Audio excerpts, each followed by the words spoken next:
Hello, Mr. Vice President. Thank you so much for giving this opportunity to talk here today. I did not agree with many of the things that you said right ahead of this, but I don't think that's my point to discuss here. What I want to ask is, you are married to a woman who is not Christian. In her Wikipedia, I just looked that up. I wanted to know what her faith was. I didn't know this before. But she still calls herself Hindu. You are raising three kids in cultural, racial, religious household. How are you maintaining or how are you teaching your kids not to keep your religion ahead of their mother's religion? Or how are you teaching them that your kind, they're that kind who got here just few years or few decades ago is different or is better than your mom's kind who got here just a generation before? How are you balancing that? And when you talk about too many immigrants here, when did you guys decide that number? Why did you sell us a dream? You made us spend our youth, our wealth in this country and gave us a dream. You don't owe us anything. We have worked hard for it. Then how can you as a vice president stand there and say that we have too many of them now and we are going to take them out to people who are here rightfully so by paying the money that you guys asked us?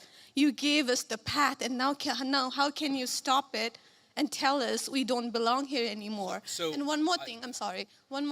Do you have to There's a lot there. I don't know if I'm going to remember all this, but I will try. I'm sorry. I had to say all of this, and please take it with due. I'm saying all of this with due respect. Go ahead. Please. I have no intention of causing a scene here or anything, but we're not close to causing a scene. Yeah. Don't worry.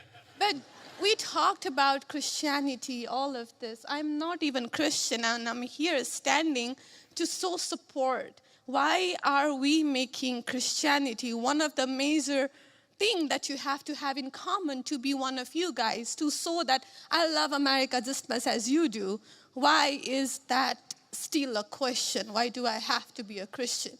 Okay, so there was a lot there, and I'm going to try to respond to as much of it as I can. So on the question of immigration, so first of all, I can believe that we should have lower immigration levels, but if the United States passed a law and made a promise to somebody, the United States, of course, has to honor that promise. Nobody's talking about that. I'm talking about people who came in violation of the laws of the United States of America, and I'm talking about in the future reducing the number of people.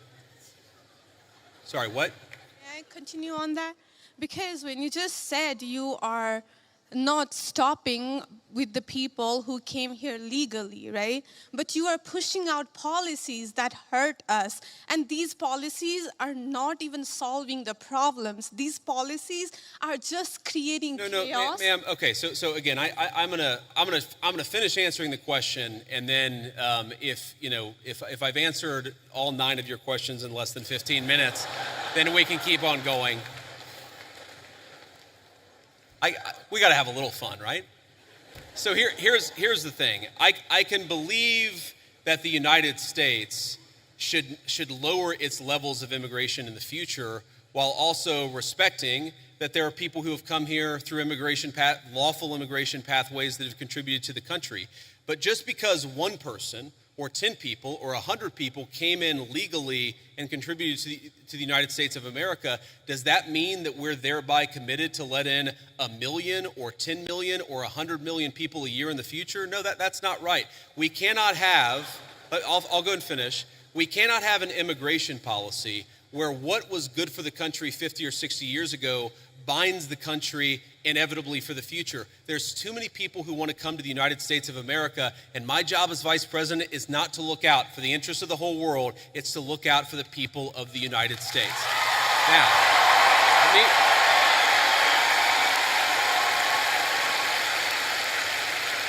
Now, you asked a personal question about our interfaith household. And yes, my wife did not grow up Christian. I think it's fair to say that she grew up in a Hindu family, but not a particularly religious family in either direction. In fact, when I met my wife, we were both, I would consider myself an agnostic or an atheist, and that's what I think she would have considered herself as well. You know, everybody has to come to their own arrangement here. The way that we've come to our arrangement is she's my best friend. We talk to each other about this stuff. So we've decided to raise our kids Christian. Our two oldest kids who go to school, they go to a Christian school. Our 8-year-old did his first communion about a year ago. That's the way that we have come to our arrangement. But, thank you. My 8-year-old was also very proud of his first communion. Thank you, guys. I'll tell him that Old Miss wishes him the best. But I think everybody has to have this own conversation when you're in a marriage. I mean, it's true for friends of mine who are in Protestant and Catholic marriages, friends of mine who are in, atheist and Christian marriages. You just got to talk to the only advice I can give is you just got to talk to the person that God has put you with, and you've got to make those decisions as a family unit. For us, it works out. Now, most Sundays, Usha will come with me to church. As I've told her, and I've said publicly, and I'll say now in front of 10,000 of my closest friends, do I hope eventually that she is somehow moved by the same thing that I was moved in by church? Yeah, I honestly do wish that, because I believe in the Christian gospel, and I hope eventually my wife comes to see it the same way. But if she doesn't, then God says everybody has free will, and so that doesn't cause a problem for me. That's something you work out with your friends, with your family, with the person that you love. Again, one of the most important Christian principles is that you respect free will. Usha's closer to the priests who baptized me than maybe I am. They talk about this stuff. My attitude is you figure this stuff out as a family, and you trust in God to have a plan, and you try to follow it as best as you can. And that's what I try to do. I want to make a final point. So I don't want to cut you off. I want to be respectful to all the people behind you in line, but I want to make this point about immigration, okay? If you ask the question, what is the exact right number of immigrants for the United States to let in, it is just very specific on the context. If you go back to the 1920s, the United States passed an Immigration Reform Act that effectively cut down immigration to close to zero for 40 years in this country. And what happened over those 40 years? The many, many people who had come from many different foreign countries and different foreign cultures, they assimilated into American culture. And there was an expectation that they would assimilate into American culture. I think we have two problems in our immigration system today. And my guess is you're probably a slightly more leftist political persuasion, liberal political persuasion, maybe not. But here's the thing. I remember back in my establishment GOP days, when I was still very early getting involved in Republican politics, I remember a conservative think tank person who told me that one of the reasons why immigration was really good is that if you had enough diversity in a country, people would mistrust each other and they wouldn't join labor unions. Okay? So when I see a lot of left-wing people who theoretically support organized labor saying we need to flood the country with a limitless number of immigrants, they're unwilling to set any limitations on it. My response to that is you are destroying the very social trust on which American freedom and prosperity was built. And that is really important to me.